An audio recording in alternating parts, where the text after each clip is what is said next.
سیمه‌ایز پلیس قانونی ځواک که د زورواکانو ملیشې به جرګه آزاد خوش آمدید.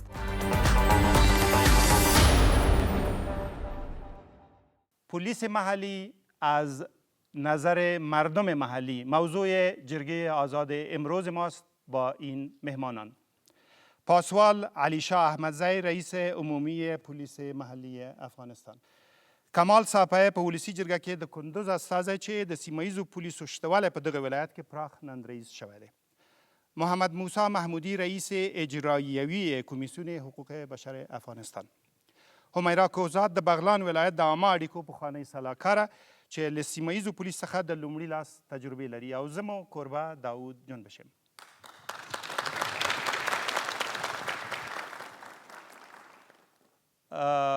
ستاسو په اجازه به لومړی پوښتنه له څلورم کتار نه واخلو. خانم ژولینا احمدی از ولایت غزنی تشریف آوردن. سوال اول اینا مطرح میکنه: ضرورت ایجاد پلیس محلی در چی است؟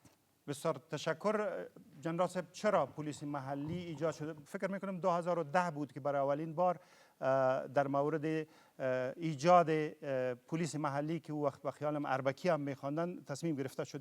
چرا چنین یک تصمیم اتخاذ شد؟ بسم الله الرحمن الرحیم.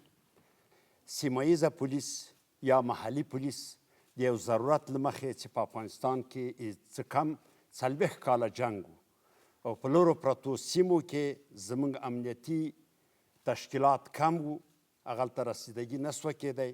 د افغانستان د سابقه تاریخ په لحاظ باندې چې په هغه وخت کې رپکي یا اربکي ورته ویلې، په افغانستان کې په داوطلبانه توګه په لرو پرتو سیمو کې د افغانستان د شتمنیو د خاورې نه د ساحاتو نه په اصطلاح باندې پیرهداري کوله، هلته امنیت رامنځته کو، هغلته ساتنه کوله. دا یو سابقه تاریخ په افغانستان کې. نو همدغه یو ضرورت و په د اوس حالاتو کې چې په 1998 کال کې چې د اسد په 25مه نیټه د افغانستان د محترم جلال الدمآب سابقه رئیس جمهور کرزي صاحب په وخت کې منظور مو 89 کال 89 کال بله 1989 کال د یو فرمان 196 فرمان په اساس باندې د افغانستان د لرو پرتو سیمو د امنیت چې هغلته باید باورمندي رامنځته سي، هغه فاصله چې د خلکو او د نظام ترمنځ رامنځته شوې وه، هغلته کاروبار نه و، هغلته معارف نه و، هغلته صحت عامه نه وه، هلته عامه خدمات نه وړاندې کېدل. نو د دې په خاطر چې هلته عامه خدمات وړاندې سي، په هر عرصه د ټول عرصې د زندګي کې یو امن رامنځته سي، ارامه فضا رامنځته سي، او د خلکو لخوا نه د ارامه فضا د خلکو لخوا نه هغه ساحې وساتل سي چې هلته دښمن یا مخالفین هغلته تجمع کوي، هغه مسجدونه د موږ، هغه میراب و منبر، هغه حجرې، هغه باغونه، هغه ساحې د افغانستان د نظام په وړاندې استعمالي دې په خاطر رامنځته شو. مننه. تاسو وایئ چې د دې لپاره رامنځته شو چې په کلو کې په بانډو کې امنیت راشي. آقای محمودی، دیدبان حقوق بشر یک گزارش مفصل فکر میکنه همزمان با ایجاد این نیروها پخش کرد که 102 صفحه داشت و یکی از مدیرانی بخش که براد ادمز نام داره، مسئول آسیاست، اینا گفته بودن که ایجاد پلیس محلی شبیه ملیشه سازی است که در پاسخ به افزایش حملات طالبان و سایر مخالفین مسلح دولت ایجاد شد که اونا پیش بینی کرده بودن که شاید نتایج خوبی نداشته باشه. موافق هستین؟ به نام خداوند بخشاینده و مهربان. چیزی که بسیار اساسی است ما باید در روی چارچوب هم موضوعات را مورد توجه قرار بدیم، این است که دولت وظیفه تامین امنیت شهروندان داره. یعنی یکی از وظایف اساسی و اصولی دولت این است که برای مردم افغانستان، بر شهروندان یک کشور یا در اینجا افغانستان تامین امنیت بکنن و این را به صورت اکادمیکش انحصار قوه قهری مشروع میگن که باید در دست دولت باشه و هیچ کسی دیگه حق نداشته باشه تا این قوه قهری مشروع را استفاده بکنه. بنان زمانی که ما این چارچوب و این اصل میبینیم، ایجاد گروه هایی که اینا از لحاظ قانونی، از لحاظ پاسخگویی و از لحاظ ای که بتانن برای تامین امنیت و برای اجرای وظیفه دولت نقش را ایفا بکنن خودش یک مسئله است که ممکن است تحت سوال باشه و نیازمندی های که ممکن است تحت وضعیت های عاجل به وجود بیاید، این یک مسئله است که قابل توجه است، اما به هیچ صورت نمیتونه او اصل اولی را که تامین امنیت شهروندان باشه به او پاسخ بده. مسئله بسیار اساسی و عمده ای است که در زمانی که پلیس محلی و گروه های اربکی در حال شکلگیری بودند، کمیسیون مستقل حقوق بشر افغانستان به صورت جداگانه و مستقلانه در این رابطه یک گزارش را نشر کردند که ما به صورت بسیار وسیع و گستردهش در تمام ولایاتی که پلیس محلی در او وقت در زمان در حال شکلگیری بودند موارد را بررسی کردیم و ضعف‌هایی را که ممکن بود برای هم تامین امنیت این پلیس محلی ایجاد بکنه و هم پاسخگویی دولت را بر تامین حقوق بشری و تامین امنیت در کشور ای را برش رسیدگی بکنن، ای را کاملا بارز ساختیم، برای مردم افغانستان ارائه کردیم، با دولت ارائه کردیم. جناب احمدزی صاحب هستند، در او زمان با ایشان جلسات متعدد گرفتیم و تا امروز هم این مسئله ادامه دارد. از نظر شما اقدام درست بود یا خیر؟ خب اقدام درست ما بر شما توضیح دادم که باید هم موضوعات در یک چارچوب اقدامات صورت بگیره. اصل اولیه و امو ترجیح اولیه است که دولت افغانستان توسط نهادهای دفاعی و امنیتی و حفاظتی که مشروعیت داره میتونه پاسخگو باشه، میتونه تامین امنیت و وظیفه دولت به صورت درستش ایفا بکنن، باید روی ازی تمرکز بکنن. تشکر. استاد وارد نوبت شماست. او است که استاد نظرت ارتیا و ضرورت بود که پلیس محلی ایجاد شود یا خیر؟ جوان. اسم ما جمشید از ولایت بادغیس هستم. نیاز بود در پلیس محلی ایجاد شود، ولی در یک چوکات منظم نظامی، یعنی به شکلی که اکنون فعالیت داره شما خوش نیستین، راضی نیستین؟ نه، باید در یک چوکات، چون از استفاده جویی میشه. تشکر. در یک چوکات منظم نظامی نیست. تشکر. بل نظر دیگه در مورد ایجاد میرمن خانم در قطار دسته چپ من. بسم الله الرحمن الرحیم. زه خوست ولایت نه خیرګله خبره کوم که څنګه چې دا موضوع محلي پولیس د په دې نه مونږ خوښي چې محلي پولیس ښه دي، خو ټاکنه یې صحیح نه ده شوې. هڅه رقم سره چې ټاکنه کېدله شرایط په نظر کې نه دي نیول شوي. هغه نفرونه معرفي شوي چې هغه یو نفوس درلوده، هغه نفر نیول شوي دي چې هغه نور هم په ولایتو کې ګډوډي رامنځته کوي. په دې به وغږیږو، د جوړېدو په بڼه به وغږیږو. میرمن خانم کوزاد، از نظر شما نیاز بود یا خیر؟ تشکر از اینکه دعوت کردین و یک سلام گرم خدمت تمام اشتراک کننده های شما. نیاز بله، چون که با شرایطی که افغانستان داره و تنها پلیس محلی ما بود که میتونستن بهتر بجنگن و از اون شرایطی که در منطقه هست خبردار بودن. بله فکر کنم نیاز بسیار مبرم بود که پلیس محلی باشه، ولی متاسفانه بعداً سوء استفاده های هم از او گرفته شده. یعنی هم جوانب مثبت و هم منفی؟ بله، هم جوانب مثبت داشت و هم جوانب منفی. تشکر. حاجی مولا عبدالله لکندهار ولایت نه په دریم کتار کې بل پښتنه له دوی نخلو. دغه محلي پولیس په وخت کې د ډاکټر نجیب الله د ملیشا الته یو ملیشا جوړه سول عینن دغه شکل وو، نو چې په هغه وخت کې زموږ په علاقه کې هیڅ نتیجه نه ده ورکړې، ځکه چې مشکلات ډیر جوړ کړل. ته دا د ډاکټر نجیب الله د حکومت له دغه د دې په واسطه باندې د بین ولاړ اوسنی حکومت ته به هم ما په نظر باندې د خپل دغه رجستر وګرځي. تشکر. وکیل صاحب، تاسو هم په خپل ولایت کې ستونزې لري او نظریات بل لري. دغه پوښتنې ته په پام سره ځینې اندېښنې دا دي چې کېدای شي دغه کسان چې اوس د محلي پولیسو په نامه باندې دي دا وروسته خپله ملیشي شي او حکومت او قانوني واک وننګوي. دغسې اندېښنه تاسو سره هم شته؟ د لویو بخښونکي رفتاره په سپېڅلي نامه هر څه چې وایو د الله د رضا په خاطر یې وایو او د خپل مظلوم او جنګ ځپلي ملت په خاطر یې وایو. هیڅ قسمه شخصي غوښتنه نه لرو. په شمال کې بالخصوص په قندوز کې محلي پولیس د ولس دپاره د طالب، القاعدې او داعش څخه په څو مراتبه لوړ تهدید او عذاب جوړ شوی دی. دوی په غلاو کې، په اختطاف کې، قاچاق مواد مخدر کې، انسان وژنه کې، انسان تښتونه کې او داسې نورو ټولو ظلمونو کې د خلکو په مار چونونه کې او حتی د خلکو کورونو ته اوړي، د خلکو ابرو د پښو لاندې کوي. په دې ټول کې لاس لري. او بدبختي چېرته ده چې د دغه محلي پولیس په اصل کې د تیرو ملیشو په شکل کې ایجاد شو. هغه تیرې ملیشې چې وي لکه څنګه چې ورته مخکې د قندار کاکا اشاره وکړه، هغه دغه محلي پولیسو کې ځای په ځای شو، هیڅ قسمه طرزالعمل په پام کې نه دی نیول شوی، هیڅ قسمه قانون ورته په پام کې نه دی نیول شوی. بل زه د قندوز خبره کوم، شاید په نورو ځایونو کې انتهایي ښه نتیجه ورکړي. مثلا کونړ هلته بیخي بهترینه نتیجه ورکړې. ما خپله زه د دې شاهد یم. بله شپه زه 10 بجې لاړم، ټول د هر پلچک په سر ولاړ، احترام یې هم کوو، عزت یې هم کوو، هیڅ قسم خطر هم ترې محسوس نه و او لاره یې امن کړې وه. خو په قندوز کې بالخصوص د امام صاحب په ولسوالۍ کې د پارلمان رئیس جناب ابراهیمي صاحب د دې مستقیما قومانده په خپل لاس کې لري. تاسو دا موضوع په ولسي جرګه کې خپله هم یاده کړې؟ یقینا ما بار بار یاده کړې ده، خلک یې اوس یادوي، ما بار بار یاده کړې. زه په دې کې اسناد لرم، زه په دې کې شواهد لرم. مګر هغوی وننګولې چې که اسناد لرئ رایې وړئ، تاسو اسناد وړاندې بل کار کوو. د دې تالار نه ما سره 11 نفر ستاسو په شمول لاړ شي امام صاحب ولسوالۍ ته. اول ته د خلکو نه مستقیما پوښتنه وکړئ، که زه غلط وم زه استعفا ورکوم، ټول عمر دپاره په افغانستان کې بیا سیاست نه کوم. خو که دا څه چې ما ویلي دا حقیقت و، ابراهیمي صاحب دې بیا استعفا ورکړي او د دغه ملیشو چې یو څه برخه د ګوره دلته یو بل کار شوی، محلي پولیسو برنامې د ده ملیشو ته مشروعیت ورکړ، د ده ملیشو ته د عاید او د مشروعیت منابع وګرځېدلې.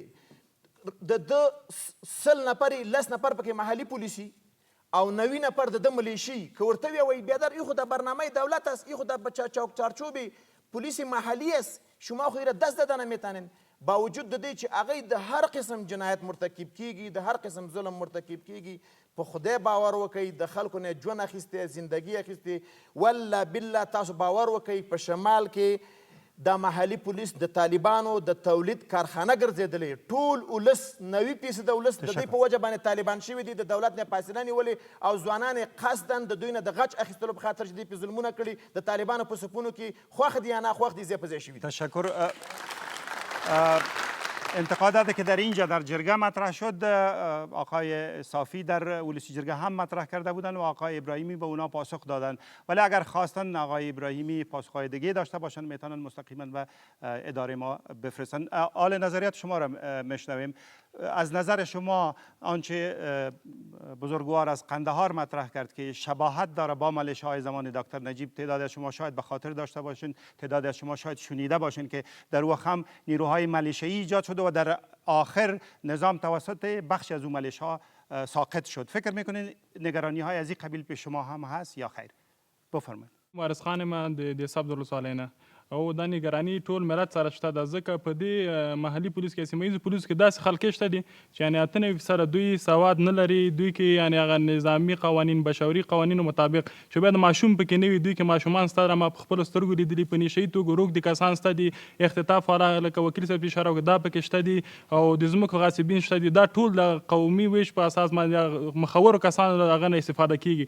نو دا چې کله د هغوی په لارښوونو باندې عمل کوي نو دا دولت بیا څه پروا لري چې وش د هغوی په خوښه دا کار کوي. نو آینده کې خو دا دوی ته غټ سرخوږی ده کوی شي چې د دولت په مقابل کې راجګ سي، لکه همغه شی همغه تیر هغه بیا موږ ته خلاصه تیر. محمودی صاحب تا چه حد با نگرانی که حاجی صاحب از قندهار مطرح کردن موافق هستین؟ ما بیشتر خدمت دوستا عرض کردم که دولت وظیفه تامین امنیت داره. زمانی که ما میخوایم به صورت این وظیفه اصلی و اساسی را آوتسورس کنیم یا بتیم برای یک نهادهای دیگه که به صورت موقت ایجاد میشن و در این حال که ما چارچوبات اساسی تامین امنیت را درست نتونستیم ایجاد بکنیم یا از عهدهش نمیبریم، باعث میشه که سوء استفاده ها، تخطی ها و تخلفات بسیار زیاده خصوصا در عرصه حقوق بشری اتفاق بیفته که این مثال هایش و قضایای وجود داره. البته این مسئله مختص به شمال هم نیست، مختص به جنوب هم است، مختص به شمال شرق هم هست، مختص به نقاط دیگه افغانستان هم هستند. گزارشات در قسمت داریم. ما قضایا را همه روزه مورد بررسی قرار میتیم، برای وزارت محترم داخله و دیگر نهادهای مسئول میفرستیم. چیزی که بسیار مهم است که دیدگاه دولت افغانستان و دیدگاه مردم افغانستان نسبت به تامین امنیت باید به صورت اساسی تغییر پیدا بکنه. ما نباید اجازه بدیم که به مصرف یا به هزینه نهادهای اصلی و اساسی امنیتی افغانستان کارایی را انجام بدیم که نتونه بر دراز مدت تامین امنیت پایدار و خصوصا تامین امنیت انسانی و بشری که لازمه امو نیاز جامعه ما و شما هستند به او برسید. یک مسئله را باید بگوییم است که بله پلیس محلی و یا کسایی که خود منصوب میدانند، یعنی یک مشکلی که ما همین لحظه داریم است که ما نمیفهمیم چقدر پلیس محلی وجود داره، چقدر ملیشه های دیگه به این نام سوء استفاده میکنند در مناطق مختلف. از این دو مسئله باید تفکیک شود و در این حال هر کار را که اینا میکنن، تخلفات را که میکنن و موارد را که نقض قانون انجام میتن، این موارد بررسی قرار میگیرن، اما این نباید براعت باشه برای اقدامات دیگه که مثلا گروه طالبان انجام میته یا گروه داعش انجام میته یا القاعده انجام میتن یا مسائل دیگه. باید هر دو مسئله را ما به صورت جداگانه مورد بررسی و مورد رسیدگی قرار بدیم. تشکر. قماندان صاحب، رئیس صاحب، ستاسو ځواب اساسي وي دغه پوښتنې ته. دلته یو خور مو ویلې او یو ورور مو ویلې چې عبدالله خان حاجي صاحب عبدالله خان چې دا لکه د ډاکټر نجیب په وخت کې هسې ملیشه دغسې نه ده صاحب. ګورئ زه تاسو ته یې عرض وکړم چې محلي یا سیمه ییزه پولیس په دواړو ژبو یې وایم چې ټول پوه شئ.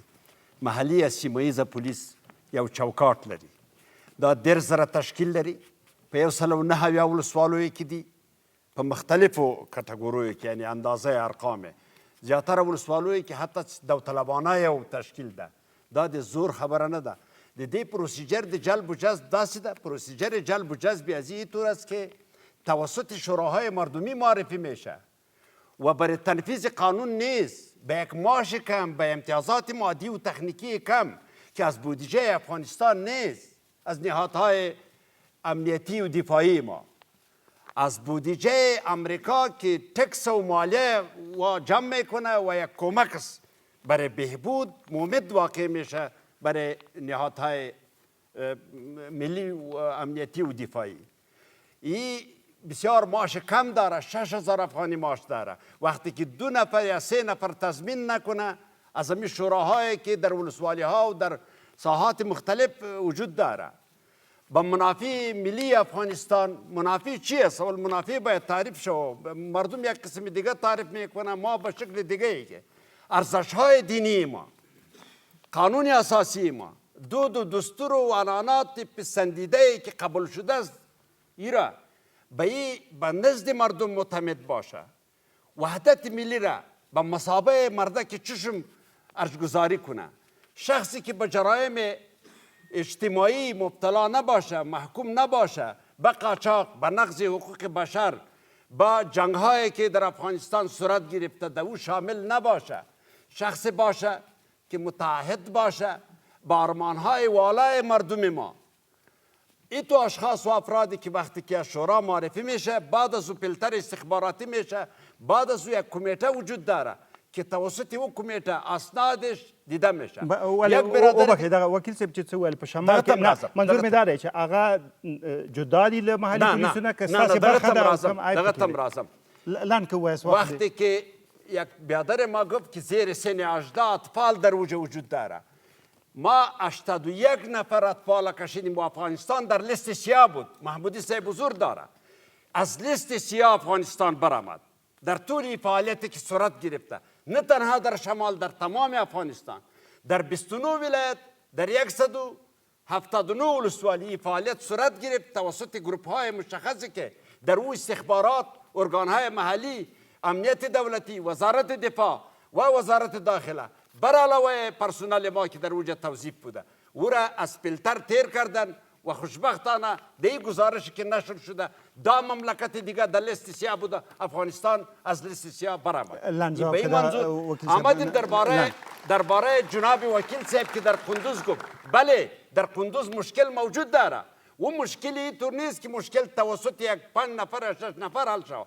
به شمول جناب وکیل صاحب مشکل باید با همراه امی رهبری که پلیس محلی و جمع کنه باید حل شود. ما 50 نفر در قندوز با ارگانهای عدلی و قضایی معرفی کردیم. یعنی جدولش هست که نامه‌اش هم اگه میخواین که برات بخوانیم ما جدولش د دغه پیښې یادونه چې دوی وکړه تاسو ته رپورټ رسېدلی څه مو کړي؟ موضوع نه برای ما راپورش کسی نداده، ولی در اوج ارگانهای وجود داره. پلیس محلی سیمه ییزه پلیس یا پلیس محلی ده سندی چې جدا یو تشکیل ده، هغه جزء لا انفاق د پلیس ملی ده. پراز کې پلیس ملی دي تحت امر د قماندان د امنیت ولسوالی ده، تحت امر د قماندان د امنیت ولایت ده ورونو هغه داسې نه دي چې خودسره دي تشکر. هملته مسؤلین دي استخبارات لري هملته به یې بررسي کړي که نه یې کړي دی د جدول ماته راکړي نومونه راکړي زه به له دې جهایت پسې ولګم مننه. هېڅوک معافیت فرهنگ وجود نداره پلیس محلی که ورونو. مننه. عبدالظاهر شیرزاد از ولایت کاپیسا در قطار دوم سوال مطرح میکنه. انواع مختلف پلیس مردم را گیج ساخته، پلیس ملی، اردوی ملی، پلیس محلی. اما با وجود از این هر گوشه کشور خطر امنیتی تهدید میکنه. چرا؟ بله.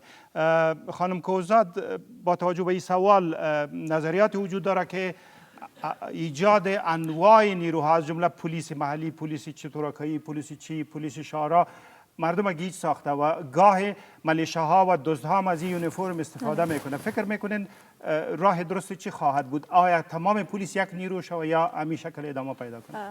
تشکر از برادر ما. واقعا در بعض موارد این مردم گیج میکنه، همونطور که اینا گفتن. به نظر من دولت باید یک چارچوب اصلی بر از اینا پیدا کنه و مردم آشنا شون همراه یک نوع پلیس که برشان آسان باشه و وقتی هم که اتفاق میفته همون یک نفر مسئول باشه، یک بخش از دولت مسئول باشه. مربوط اردوی ملی شون یا مربوط وزارت دفاع شون یا مربوط امنیت ملی شون که مردم هم امو مسئولیتشان که شناسایی پلیس هاست آسان باشه. برشان سخت است وقتی میبینن که 3-4 نوع پلیس وجود داره و هر کس به هر عنوان بعض عملا رو انجام میده. شما در ولایت بغلان تشریف داشتین و مسئولیت داشتین. فکر میکنین نقش این نیروها چطور بود در اونجا؟ نقش نیروهای پلیس محلی پیشتر که براتان گفتم در بعض موارد بسیار مثبت بود، خوب بود، ولی متاسفانه بعضی از زورمندها و قماندانها از اینا سوء استفاده میکردن. یکی از چیزایی که بر ما در زمان والی قبلی یک چالش کلان ایجاد کرده بود این بود که تمام پلیسای محلی تجهیزات برشان داده میشه ولی متاسفانه بعد از یک مدت کوتاه طالبان می آمدن یا مخالفین دولت او جاها رو تسخیر میکردن بسیار با آسانی و باز دوباره اردوی ملی یا پلیس میرفتن اونجا رو میگرفتن و تمام تجهیزات از بین رفته بود و بسیار با آسانی اتفاق میافتاد که این خودش سوال برانگیز بود که چطور امکان داره. متاسفانه چون که اکثر از اینا تحت کنترل بعض قماندان ها و زورگویا بودن و اونا با اون تعلقات قومی که داشتن بسیار با آسانی سلب صلاحیت میکردن، یعنی برشان مهم نبود که در اونجا باشن یا از مردم دفاع کنن. به می خاطر من فکر میکنم که اگه که برادر بزرگوار ما بتونن یک نوع تعلیمات برای پلیس محلی ما آماده بسازن که اونا برشان معلوم باشه یا خط مشی داشته باشن نتیجه بهتر میگیرن. و بله بعض موارد ما داشتیم در دند غوری پلیس محلی را که تا آخرین لحظه دفاع کرد و حتی خانمشان در نیم شب برشان تجهیزات برد که او خانم هم زخمی شده بود. بعضی هم با او سرحد دفاع میکنن و بعضی هم بسیار آسان قرارگاه ها را اعلام میکنن که شما در جریان هستین. تشکر. صاحب ستاسو نظر څه دی د مختلفو پولیسو ایجاد خلکو ته یو ډول سربدالي پیښه کړې که نه؟ ګوره په قندوز کې په شمال کې د پولیس محلي برنامه چې کله ایجاد شوه د مخکې نه په هغه زرهاو نفرو ملیشو ته مشروعیت ورکوي یو نوع. ما مخکې خپلو خبرو کې وویل چې په یو ځای کې 15 نفر یې څیره کړي 1500 نفر یې د هغې د چتر لاندې ساتلي. زه تاسو ته مثال وایم د امام صاحب په ولسوالۍ کې کمې منطقې چې ناامنه دي یا کم قام چې ناامنه دی هغه ته 5% د سیمه ییزو پولیسو یا د محلي پولیسو سهم نه دی ورکړی شوی. ټول رئیس د پارلمان ته ورکړی شوی دی. د رئیس د پارلمان وراره چې د کابل نه کله ځي ټولې منطقې ورته د دیو د طرفه نیول کیږي او ټینکونه او امباګانې چوکونو ته راوځي ته به رئیس جمهور راغلی او اصلي چې کوم ځای کې منطقې ناامنې دي کم قوم دربدره دی بدبخته دی د هغې له چا 2% سهم نه دی ورکړی. دا دغه ناانصافۍ او دغه دربدریو یعنی د خلکو فاصله ایجاد کړې د دولت سره. بل یوازې محلي پولیس نه دي والله که زموږ په شمال کې ملي پولیس هم په چوکاټ برابري. باور وکړئ ملي پولیس هم په عین شکل باندې عذاب دی. د یو فامیل نه چوکاټ نه بېدیا هیڅ چاته په هیڅ قسم دولتدارۍ کې هیڅ سهم نه دی ورکړی شوی او همدغه علت دی چې دا دربدرۍ هلته جریان لري. بل خبره دا ده دا داسې واقعیت چې کله وشي اول خو د یېرې څوک راپور کولی نه شي بیا که راپور شي زما غوندې سړی غږ کړي هلته هغې دوسیه نه اخلي ځکه د دې ولسوالي د دې په کور په فامیل په یوه کوټه کې ده یو فامیل کینی دا یو فامیل کینی دا څارنوال دا قمندان دا امیر د امنیت دا د مدیر د امنیت دا پلانې دی کینی بیا ځینې کمیشنکاران بوټپاکان خاینین اربابان دوی ته د دوی په چاپیریال کې بوټپاکي کوي د خلکو نه پیسې اخلي بل کار کوي په یو کلي باندې ورځي په یو شپه باندې 50 نفر راوړي بنام طالب او بیا در بخاطر طالب است که تو در سر لنگی داره و ریش کلان داره و در پشتو گپ میزنه طالب هستی بیا هغې څه د بوټپاکان دا خاینین اربابان ډیل کوي د 20,000 نه واخله 10,000 نه واخله 40,000 نه واخله 50,000 1,80,000 افغانۍ دې د خلکو نه اخلي په خدای قسم ای خلکو موږ مسلمانان یو بیا افغانان یو ډېر عالي کلتور هم درلوده چې یو څوک خور لور چا سره رشته وکړي والله دی د شپې ورځي دروازه ورته ټکوي وایي حق مرا چیکه دی چقه پول ګرفتیا ځي دومره دربدرۍ دي دومره بدبختۍ دي نه ولا که ملي پولیس په چوکاټ برابري په قانون برابري یو عذاب دی خلکو دپاره نه ولا که سرحدي کمیساري جنایي دا چې څومره دي دا ټول د خلکو دپاره عذاب ګرځېدلی دی او زه په دې کې د ملي وحدت مشران ګرم ګڼم په دې کې څوک ګرم دی تاسو ماته ووایئ مننه نوبت شما صحبت کنید جوان شما قبلا دستان بالا کرده بودید در قطار آخر حکمران سحاق د کابل ولایت د پغمان ولسوالۍ څخه پولیس ټولنې ته د خدمت په خاطر وي پولیس د دې په خاطر وي چې ټولنې ته امن او صلح راولي خو دا ټولو ته څرګنده ده چې محلي پولیس نن په ټولو ساحو کې قتل و قتال د دو په واسطه کیږي د خلکو عزت د دو په واسطه سنبالیږي د دو په واسطه له منځه ځي او دا ټولو ته معلومه ده او دا دولت هم ښکاره ده لکه څرنګه چې ټول په دې کې شاهد دي چې په میدان وردګو کې د جلیز مسله او دا چې په لارو کې اچول کیږي دا ټولو ته معلومه ده چې دا د یو چا په واسطه په لارو کې اچول کیږي او د خلکو عزت پایمالوي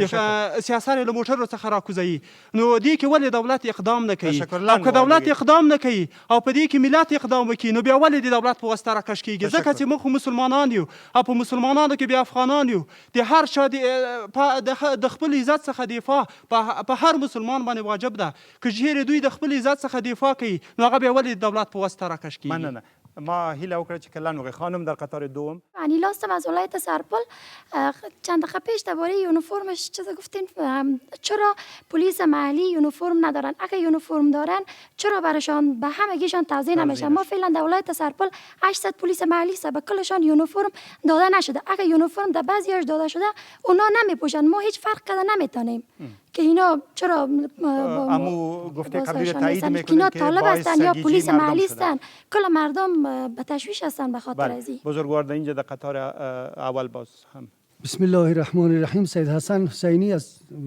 ولایت بغلان ما باز چیزا رو باید پوشی نکنیم شورای افغانستان شورای شمی بغلان است سمت شمال جنوب این طرف شمال شرق ما بسته به همین پل خمری است ما از واقعیت نشیم مدت 17 روز یک پلیس محلی که نامش من نمیدانم که دوج ایستادگی که در برابر به حساب کسایی که تجاوز کرده بودن فامیلش خانهش در گرفت و خودش گشنه و توشنه نان خشک خدا تر میکرد نان خشک تر میکرد در برابر دشمنان ایستادگی کرد و شورای مزار کابل اعلام کرد بعد از 17 شبانه روزی مرد که اعلام شد یعنی میگن که افراد هست که با قربانی های بیشتر بله. دفاع ببینید این مردم از بین عمو توده برخواستنه از این تو نیست که از تفنگ سالارا باشه ما داریم در چمن هم گل داریم هم خار داریم باید یک طرفش ما متوجه نباشیم هر دو طرفش ببینید عمو نفرایی که ما گفتم استقامت کردن اونا مردمای غریب بودن از غریبی بیچارگی به 6,000 روپیه که قماندان صاحب گفت که به 6,000 روپیه اونمو روزگار خود سپری میکرد اونا ایستادگی کرد. تشکر. یک سوال دیگه میگیریم شما در قطار سوم. اکثرا محلي پولیس بې سواده دي نو جنرال صاحب څخه مې دا پوښتنه وه چې دوی د زده کړې لپاره تاسو کوم پروګرامونه لري او که نه مننه او د سواد موضوع ډیره مهمه ده په ټولو امنیتي ځواکونو کې دا مسله شته توجه هم ورته شوې ده ډیره مننه د آزاده جرګه ده دوام لري آزاده جرګه د افغانستان د ملي رادیو تلویزیون او بي بي سي ګډه خپرونه ده پر رادیو تلویزیون او آنلاین راځي که غواړئ په راتلونکو خپرونو کې راسره میلمانه شئ 0 شپیته شمیرې ته زنگ وی اگر میخواین مهمان ما شوین در برنامه‌های بعدی به شماره 0704 60 60 60 زنگ بزنین و یا در فیسبوک، تویتر، اینستاگرام و یوتیوب صفحات ما اوپن جرگه آزاد جرگه را بیابین. اگر خواستین لایک کنین و از اون طریق هم میتونین نامه‌هایتان با ما بفرستین. سوالی میگیریم از حاجی سلیمان زدران له خوست ولایت نه تشریف راوړی 5م کتار کې د بله پوښتنه د دوی نه اخلو. د زورواکانو دغه سیمهییز خپل ملیشې چې په سیمهییزو پولیسو کې تنظیم کړي دي، آیا تاسو یې د تصفیه کولو پلان لرئ او که د اصلاح کولو؟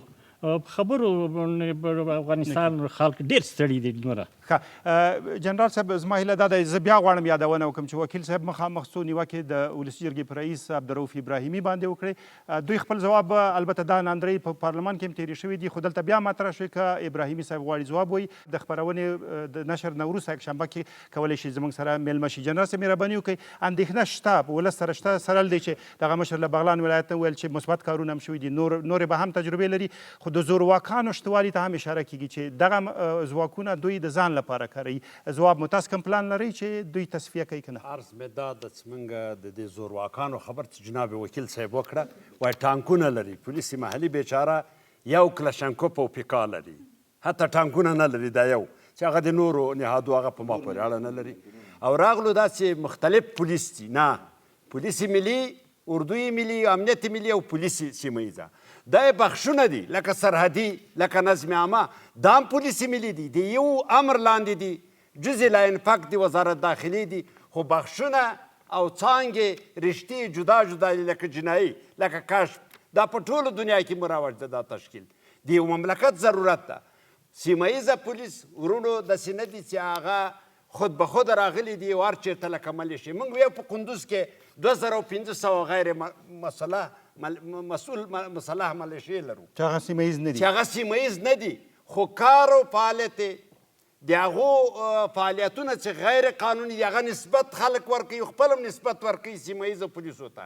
هغه صرف نه ده چې موږ دومره بیکاره یو. ولې دغه نسبت ورکول کېږي؟ تاسو نه معاش اخلئ که یونیفورم ورکوئ؟ دا داسې ورکول کېږي چې اوس خو ازادي ده، دیموکراسي ده، هر څوک هر څه ویلی سي. زیاتره ورونه هغلته چې باس کوي څوک چاته ودرېږي چې ولې دا خبره کوي. ولې سیمهییزه پولیس په چوکاټ کې دي. ما چې دا 50 نفره مخکې یاد کړي، دا په دې معنی چې ما 50 نفره موږ د کندوز نه د یو ولایت نه، لکه جناب وکیل صاحب چې ویلې، هغه چې په مختلفو منفي مظاهرو باندې اخته وو هغه هم دستګیر کړي دي. حتی اسحاق نظامي په 14 کاله قید باندې محکوم ده، خپله وکیل صاحب یې پېژني. نو په همدې خاطر باندې موږ زیات نیولي. داسې بیا محکمې کې شواهد او مدارک اثباتیه نه وي، هغه خو بېله خبره. زدران صاحب وایي تاسې تصفیه کوئ که نه؟ بلې موږ تصفیه کړي دي. موږ په سیمهییزو پولیسو کې له 10 ولسوالیو نه 1450 نفره چې په منفي هغو باندې کمبود یعنې خیالي پولیسو هغه لغوه کړي دي. همدا شان په مخکې د 93 کال نه تر اوسه پورې 2080 نفره چې هغه د زورمندانو د امر لاندې و، چې په هغې کې امام صاحب چې دوی وایي چې د رئیس پارلمان مربوط ده، هغه نه هم موږ پولیس لغوه کړي.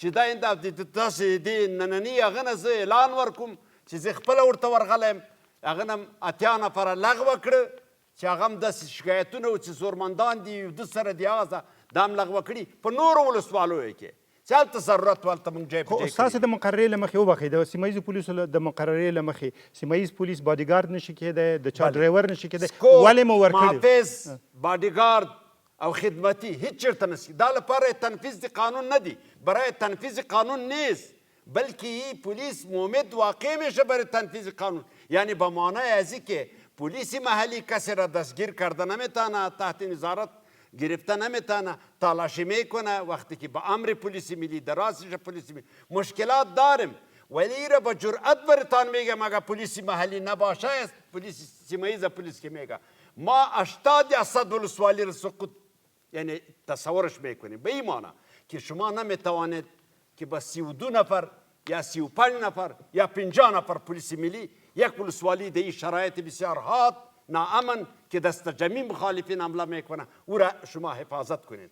501 نفر ز په دغه میاشت کې زه تلفات ضایعات لرم چې نه اردو لري، نه پولیس ملی لري، نه امنیت ملی. دا خو داسې نه ده، دا قرباني باید ارزګزاري ورته وسي. په داسې لرو پرتو سیمو کې چې هلته ډوډۍ نشته، هلته امنیت نشته، هلته ارامه فضا نشته، او قضاوت له دغه میز نه په هغه سیمو باندې اما په نظر ورونه په قار نسی دا نادرسته ده بعضې ورونه ډېر په قار دي نظرونه به اورو سوالونه به اورو و تاسو به جواب ورکړئ جوان در قطار سمت چپ بهزاد هستم باشنده شهر کابل ولی چشم دیدم که از پلیس محلی دیدیم ما در ولایت هرات که ما اونجا بودیم در جای کار میکردیم در منطقه شندند زیرکو و اونجا وقتی که ما امرای در اونجا قرار بود یک سرک ساخته شد ولی ما در اون سرک ساخته میکردیم ما پلیس محلی در اونجا ممانعت برای کار ما ایجاد میکرد ولی در همون جای کار میکردیم با حاضر شدن بعضیا پول خواستن ولی یا برشان پول میداد و در اون صورت امنیت سرک یا میگرفتن در صورتی که در زیرکو هم پلیس محلی است و هم طالب است در روز روشن کسی رفتن نمیتونه مثلا در شندند ولسوالی هرات با وقتی که یک قماندان می پلیس محلی میخوای بیای به شهر و امرای از او 30 لنجر میاین چرا مثلا با یک پلیس محلی با یک قماندانش های چی است ضرور هست که با 30 لنجر بیاین شما فکر کنید چرا چنین است مربوط زورمندان محلی است بله چون همو تقریبا 30 لنجر و امرای یک قماندان یا فرمانده پلیس که باشه وقتی که در شهر مین پس ولسوالی که تامین امنیت میکنن چرا مثلا به این وضع میشه چون اعمال قماندان صاحب گفتن که وقتی پلیس محلی به خاطر گارد یا اسکورت کردن کسی نیست ولی در اینجا ما چشم عملا دیدین که چنین کارا انجام شده محمودی صاحب بفرمایید با توجه به سوال زدران صاحب و تبصره که اخیراً جوان انجام داد فکر میکنید تا چه حد زورمندان محلی نفوذ دارند در نیروهای پلیس محلی در این قسمت نگرانی‌هایی از مردم افغانستان برای اعمال نفوذ کسایی که در پایتخت شیشتن که متاسفانه در این قسمت زیاد هم هستن شنیده میشه که مشکلات را ایجاد میکنن برای رسیدگی برای او تظلمات و شکایات و عرایضی که مردم بر علیه نهادهای بسیاری از نهادها در کشور داره این تنها مربوط پلیس محلی هم نمیشه بنان در این قسمت یک مشکل ساختاری وجود داره برای ای که زورمندا و افراد با نفوذ بتانند در این قسمت اعمال نفوذ بکنن افراد را حمایت بکنن و شما در کمیسیون شکایت از شهروندا دارن که از نیروهای پلیس محلی و اونایی که مربوط به زورمندای محلی هستن شکایت بر شما آورده باشن و مطرح کرده باشن خب ما طیف بسیار زیادی از شکایت داریم بله در این رابطه هم شکایت داریم که افراد بودن که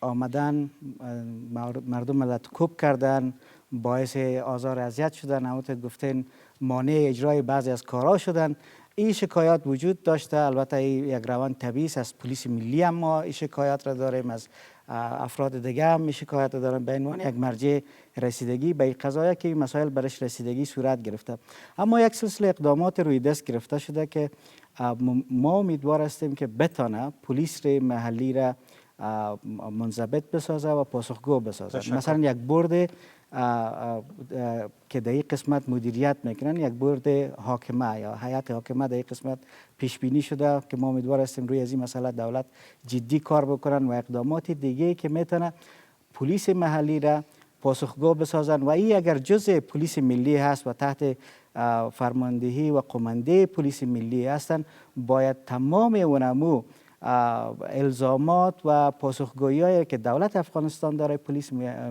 محلی هم باید داشته باشن مردم افغانستان بتونن از وجود از یا احساس امن بکنن از خدمات از اینا استفاده بکنن همونطور که در جای دوستای ما گفتن و ما هم گزارشایش داریم که اینا مفید واقع شدن و امید بودن اما در اصل برمیگردیم به گپ اول خود تا زمانی که دولت افغانستان به صورت بسیار واضح این پاسخگویی ها را ایجاد نکنن این مشکل و نگرانی های مردم افغانستان در این قسمت باقی خواهد. تشکر. بیوی سکینه عاقلی از ولایت لوگر در قطار دست راست ما. آیا توجه پلیس محلی و پلیس ملی یکسان است؟ تشکر. خانم کوزاد شما قبلا به نحو اشاره کردین نگرانی های وجود داره که توجه یکسان مثل که به پلیس ملی میشه و پلیس محلی نمیشه شما تجارب دست اول دارین بگوین که درست است یا خیر بله متاسفانه یک مامورای جنرال موافق هستم اونطوری که باید از نظر ماشا تامین عایشه و عباده و اسلحه برای پلیس محلی شود او نمیشه متاسفانه اینا با مو یک کلشینکوف یا سلاح بسیار جزئی که دارن می جنگن امرای دشمن در حالی که باز پلیس ما از تجهیزات بیشتر برخوردار هستند دولت باید یک توجه خاص بکنه، مخصوصا در قسمت از که چگونه بتونن اینا را مجهز بسازن به سلاح مدرنتر، به تجهیزات بیشتر، که اونا بتونن نقش بهتر را ایفا کنن در دفاع از ولسوالی‌هایشان، از مردمشان. فکر میکنین امی عدم تجهیز یا تجهیز ناقص سبب تلفات بیشتر این نیروها شده یا خیر؟ بله، وقتی که تجهیزات نداشته باشن، همون گونه که بیشتر براتون یاد کردم، یکی از ولسوالی‌های بغلان متاسفانه چون تجهیزات وجود نداشت، خانم از این شخصی که پلیس محلی بود مجبور شد که امو تجهیزات شبانه و پشت خود عمل کنه و ببره به سنگر و در نتیجه زخمی شد. اگه که دولت بتونه اینا رو مجهزتر بسازه، من مطمئن هستم که میتونن بهتر ایفای نقش بکنن. تشکر. وکیل صاحب تاسو مخکې البته نیوکه ډېرې وکړې ولې مثبته تجربه مو د کونړ وویله. دغه مېرمنې سوال وکړ چې پولیس دی اما د ملي پولیسو غوندې ارزښت نه ورکول کېږي، نیوکې هم پې کېږي، تجهیزات هم سم نه دي، تنخواه هم کمه منئ، او که داسې څه باید وشي؟ چې ښه کوي، تقدیروي، تشویقوي، کورودانۍ ورته وایو، زموږ بچیان دي، زموږ وروڼه دي، موږ ستایو. خو چې د لوړ پوړو چارواکو سره تړلي دي، خلک وژني، غصب کوي، د خلکو ننګ ناموس د پښو لاندې کوي، هر قسم غیر قانوني کار کوي، اختطاف کوي، تقبیح کوي، غندو یې او تحریموي او هیڅ قسم دغه نه کوي. هغه چې ښه دي هغه څنګه تجهیز شي؟ بل ګوره، دا د دولت غوښتنه هم ده. زه دلته یو بل ټکي ته اشاره کوم چې ډېر مهم دی. وختي چا زما تسلي ونه شوه، تاسو وختي د تصفیې خبره وشوه. هیڅ څوک یې نشي تصفیه کولی. د افغانستان خلکو په دې مطمئن اوسئ، هیڅ څوک یې نشي تصفیه کولی. د هغې وجه څه ده؟ په دې د ملي وحدت په حکومت کې، په مجموع کې، په دې اوچت په غټ چوکاټ کې، په دولت کې د ولسمشر نه علاوه نور ټول لوړپوړي چارواکي سیمه ییزې ملیشې لري. ملیشې بیل شی دی او محلي پولیس بیل شی دی. چې محلي پولیس یې ځینې په منطقو کې په سر کې 4-5% ګمارلي دي، مشروعیت یې ورکړی، ځینې چا نه دي ګمارلي. هیڅ څوک یې نشي تصفیه کولی. پوښتنه مې دا وه چې تصفیه څوک نشي کولی. وروره مطمئن اوسئ په دې کې. ولې جلا چلند ورسره کېږي ملي پولیس او محلي پولیس سره؟ ګوره، دا پوښتنه حکومت ته راجع کېږي. موږ د حکومت نه دا غوښتنه کوو، لکه چې وختي ورته یو خور که وروره مې اشاره وکړه، موږ حکومت ته دا وایو د دې دپاره دی ښه برنامه جوړه کړي، یو ډېره بهترینه طرحه دې جوړه کړي، د دې نه د بشپړه مطالعه وکړي او د دې وکړي چې کومې خلاوې وي، کوم مشکلات وي، کومې ستونزې وي، که په مالي بخش کې وي، که په تجهیزاتي بخش کې وي، که په اجتماعي بخش کې وي، که په ټولنیز په هر بخش کې چې وي، هغې ته د یو ډېره جامع طرحه جوړه شي او هغه د عملي شي. زه دا وایم، زه د دې طرفدار یم چې معاش یې جګ شي. دا حقیقت دی. هغه ځوان چې په کونړ کې د شپې د یو کلشینکوف سره د پلچک په سر ولاړ په یو ډېره شړه منطقه کې چې یو طرف ته د اسمان سره خبرې کوونکی غر دی او بل طرف ته د ځمکې تل ته رسېدلی سیند دی، دی په دې منځ کې پلچک ته ولاړ دی. زما احترام کوي، زما عزت کوي. زه دا وایم چې 6,000 افغانۍ د هغه د دغه یوې د شپې د روزموز په حساب باندې کمې دي. د یوې شپې چې دا دلته دا زحمت تېروي، په دې موږ پوهېږو. دا د حکومت پورې مربوطېږي. حکومت دې ناټو ته، زموږ نړیوالو ملګرو قواو ته په دې باندې قناعت ورکړي، طرحه دې ورته جوړه کړي، یوازې نه په مالي بخش کې، په اجتماعي بخش کې، په تجهیزاتي بخش کې، او دا خلک دې لږ نور هم چوکاټ ته داخل کړي، تقویه دې کړي، حمایت دې کړي، خو د دې او د منځ دې مشکلات وباسي. او هغه ستونزې چې په قندوز کې دي، ګوره هغه اوس موږ په هېڅ صورت نه منو. که د ده معاش په 6,000 ډالر هم شي، خو چې دی په خلکو ظلم کوي، موږ یې نه منو. وروره تشکر. کاماندان صاحب، رئیس صاحب پلیس محلی، پاسختان به خانم از لوگر که گفتن برخورد مساوی نمیشه. عرایض مایی هستند که پلیس محلی یا سیماییز پلیس یک ضرورت است. یعنی این در وقتی که ناامنی باشه، پلیس محلی یک ضرورت است، باید ایجاد شود. وقتی که امن آمد، صلح آمد، واضح و مسلم است که پلیس محلی ضرورت نیست، یا میره با کارهای امرانی، با آبادی، ترقی و تعلیم مملکت خود، و حتی در پلان است که باید حرفه‌ای تربیت شود که اشتغال زایی بکنه. و ضمناً در رسه سواد هم کوشش میشه که رضاکارا پیدا شود. بعضی سیمانسبا و بعضی مردمی که در اطراف است، اولاد خودش است، که او را باید با سواد تربیت کنه. یکسان برخورد تعلق میگیره به بودجه افغانستان که ما قدرت مالی داریم که با همه یکسان معاش بدیم. که معاش نشه وصله خور کولش. واضح و مسلم است سلام نداریم. به این خاطر اگر ما سلام می داشتیم، اگر ما قدرت و هزینه می داشتیم، واضح پس که در خط مقدم جبهه با حیث قوه پیشرانده شده پلیس محلی توظیف شده. و از طرف نه سلا لري نه معاش ورته لري بیا د فایده څه ګرانه وروره خلکو ترمنځ واټن ګرانه وروره ته د پغمانې واټن موږ غواړو چې واټن کم شي ته د پغمانې هغه نه زه د حساب زر سوالم واټن کم شي دا اول خدا چې ته یو ځوان خپل وطن ته دی وګوره هغه فضات په نورو مملکتو کې د افغانستان کې څلور دیواله ړنګ سوي دي یو ورانه کلا ده دلته هر څوک مداخله کوي یو ضرورت ده په داسې مملکتو کې چې هلته هېڅ ضرورت نشته هم واقعیت رامنځته کیږي بعضې اشخاص او افراد چې کار کوي اشتباه هم کوي نو زه دا منم چې اشتباهات به یې کړي ولې په مجموع کې ټولو کې داسې محلي او سیمه ییزه پولیس ته چې انګېزه لري د حب الوطن او د دې وطن په خاطر ته یو ځوان د دې وطن نه باید موږ سرونه قربان کړو دا وطن که وي موږ به هم یو که نه وو خو بیا غلامان یو د افغانستان قهرمان ولس ته حتی هیڅ معاش نه ورکول کېږي د خپل وطن د خپل ټاټوبې نه دفاع کوي او وروره دا مه وایه چې ولې نو یې خلکو سمن دا وطن که ټول پې تباه سو د دې حاکمیت به ساتو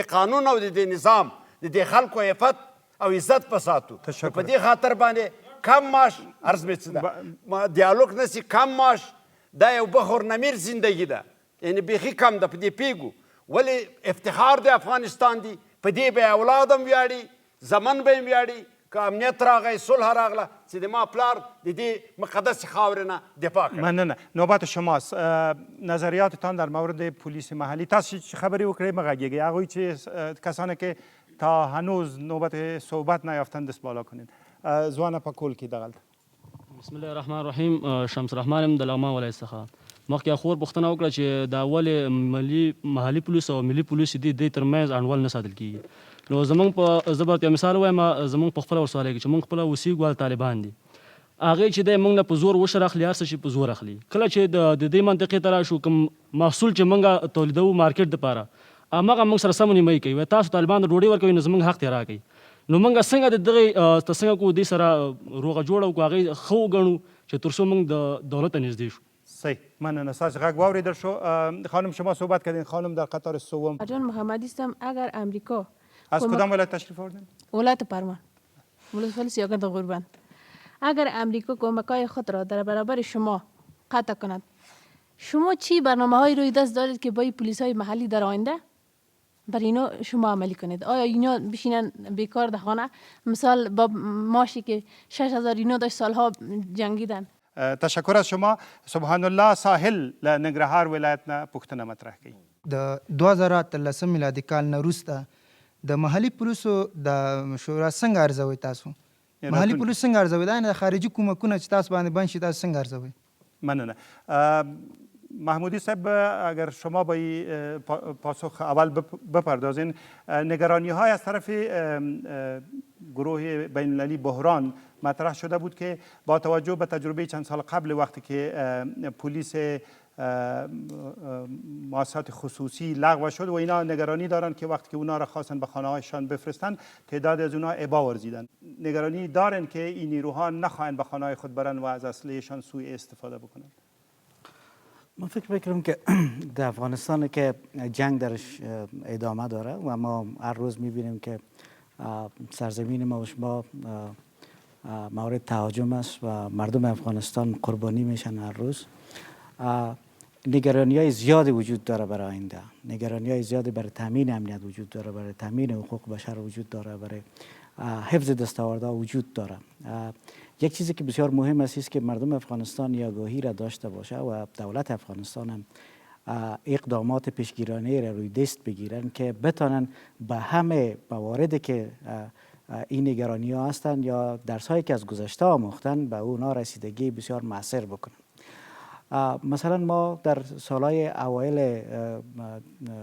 حکومت موقت و بعد از او حکومت انتقالی و حکومت منتخب حتی پروسه هایی داشته مثلا پروسه DDR پروسه دایاک اینا پروسه هایی بودن که برای دوباره تنظیم کردن مردمی که قبلا در صفوف نظامی مشغول وظیفه بودن کمک های را ارائه میکردن پروگرام های را داشتن سلاح ها را جمع آوری میکردن و این سلاح ها را به خاطر تامین امنیت بیشتر و بهتر و به خاطر از اینکه اردوی نوپای افغانستان بتوانند نقش خود بهتر اجرا بکنن پلیس ملی افغانستان نقش بهتر اجرا بکنند. در این زمینه کارهای بسیار زیاد انجام شده. ما این پروسه را داریم. امیدوار هستیم که درس‌هایی که آموخته شده از ناکامی‌ها و همچنان موفقیت‌هایی که پروگرام‌ها داشتن دولت افغانستان بتونن استفاده بسیار خوب و مؤثر را بکنن. در این حالش نهادها در افغانستان به این زمینه پیشبینی‌هایی داشتن. مثلا ما در همین اواخر کمیسیون مستقل حقوق بشر افغانستان با وزارت محترم دفاع، وزارت محترم داخله و ریاست امنیت ملی تفاهم‌نامه را امضا کردیم که این نهادها و اجراعاتش مورد نظارت بیشتر و مؤثرتر یک نهاد بیرونی از اینا قرار میگیرن تا از اجراعاتشان بتونن پاسخگو باشن. این موارد هم میتونه بسیار کمک بکنن هم در عرصه سیاست گذاری و ساختن پالیسی هایی که در آینده ما چگونه بتونیم از توان و ظرفیت هایی که در نیروهای دفاعی و امنیتی موجود داره از این استفاده بکنیم برای تامین امنیت بشری، برای دفاع از امنیت کشور، از استقلال، از هویت و منافع و قوانین ما، دستاوردها و نظامی که فعلا داریم و دستاوردهای دموکراتیک و در این حالش این پاسخگویی وجود داشته باشه و تک تک شما این اطمینان داشته باشین که زمانی که تخلفات صورت میگیره یا مشکل به وجود میاد نه تنها که از طریق مکانیزم‌های داخلی و نظارت‌های داخلی این نهادها مورد رسیدگی قرار میگیرن، بلکه نهادهای ناظر بیرونی هم هستند که در این قسمت اقدامات مشخص و خوب را انجام میتن. و این نشان دهنده یک گپ دیگه هم است، است که اراده دولت برای رسیدگی برای مشکلاتی که ممکن است به نگرانی‌های مردم افغانستان دامن بزنه در این زمینه اراده داره و اراده خود توسط اجازه دادن به همچون برنامه‌ها و ایجاد و همکاری همچون برنامه‌ها اعلان کردن. موضوع دیگه مسئله واقعیت‌های عینی روزمره اتفاق میفته که چطور ما میتونیم در این زمینه کمک بکنیم. این نقش مردم هم هست برای که بتونن به نهادهای امنیتی اول به صورت اولی هر زمانی که مشکل دارن باید مراجعه بکنن. در غیر از صورت اگر اونا نشنیدن به نهادهای نظارتی مثل کمیسیون مستقل حقوق بشر افغانستان ما آماده هستیم شکایت‌ها، نگرانی‌ها، حتی گزارش های به صورت به اصطلاح که شنیده باشن، گفت و شنود را دریافت بکنیم، بهش رسیدگی بکنیم، او را بررسی بکنیم و بعدا به نهادهای امنیتی بریم. ما امیدوار هستم که دولت افغانستان بتونه به صورت بسیار مؤثرش همونطور که پلیس محلی را ایجاد کردن و جناب احمدزی پیشتر اشاره کردن که زمانی که امنیت حاصل شود یا هر زمانی که نیروهای پلیس ملی ما و نیروهای دفاعی و امنیتی ما در ظرفیت کامل خود برسن برای دفاع از کشور، ما یک روند داشته باشیم که ادغام مجدد افرادی که در صفوف قوای مسلحه ما یا در صفوف پلیس محلی ما ایفای وظیفه کردن، این روند ادغام مجدد به صورت بسیار خوبش و مؤثرش اجرا شد. تشکر. تاسو نوبت درکوم. بسیار تشکر. وکیل صاحب د 2013 کال نه وروسته چې دغه پیسې په یکم بودجه چې ورته د امریکا د متحده ایالاتو د خانه منظور شوې ده ټاکل شوی چې ودرېږي، ستاسې اندېښنې او اټکلونه څه دي؟ داسې ده چې تروریزم یوه نړیواله ستونزه ده او نړیوال متحدین زموږ سره په دې جګړه کې ملګري متحد دي چې خپل سالم رول ادا کړي او تر هغه وخته پورې ادا کړي چې تر څو تروریزم په نطفه کې خنثی شي، په بشپړه توګه باندې محو شي، تر هغه وخته پورې دوی متحد دي. دا اوس چې کوم اټکلونه ټاکل کیږي یا کوم مهالویش ټاکل کیږي دا موږ نشو ویلی چې دا نهایي مهالویش دی. هغه وخت به بیا نړیوال او موږ په ګډه سره ارزیابي کوو د سیمې د افغانستان د سیمې د نړیوالو پیښو که چیرته تروریزم په عین شکل باندې جریان درلوده، زه فکر کوم چې که هغه هر څوک وي که امریکا ده که ناټو ده هغوی به دغه جګړې د تروریزم پر خلاف جګړې کې خپل رول ته د پای ټکی هیڅکله کینږدي، هغوی به دلته متحد پاتې شي، هغوی به دلته خپل رول ته ادامه ورکړي. او په بل طرف باندې یو خبره دا ده چې خوشبختانه یو ښه زیری هغه دا دی چې د ملي وحدت حکومت دا چې په نورو ډګرونو کې هر څنګه دی خو په مالی سکتور کې کامیاب روان دی. تاسو پوهیږئ چې په تیرو 2 کالو کې د ملي وحدت حکومت باوجود د دې چې په مجموع کې اقتصادي سکتور دلته ضربه وخوړه، دوی عواید 2% په پایداره شکل باندې په سالم او قوي شکل باندې دوی لوړ کړل. د ملي امنیت شورا په خپله ولسمشر دې ته متوجه دی. زه فکر کوم چې دغلته کوم اندېښنه نشته، کوم فکر نشته او دا جګړه زموږ تنها نه ده. دا جګړه چې زموږ سره نړیوال متحدین هر څوک زموږ په خاوره باندې کوي، هغه د خپلو بچو او د خپلو نسلونو د هغې په خاوره باندې د محفوظولو د مسؤلیت وربخلو په خاطر باندې په افغانستان کې جګړه کوي. نو چېرته چې دغه جګړه دغه نوع بڼه لري، دې کې د تشویش ځای نشته. تشکر. خانم کوزاد، پیشبینی شما بعد از 2018؟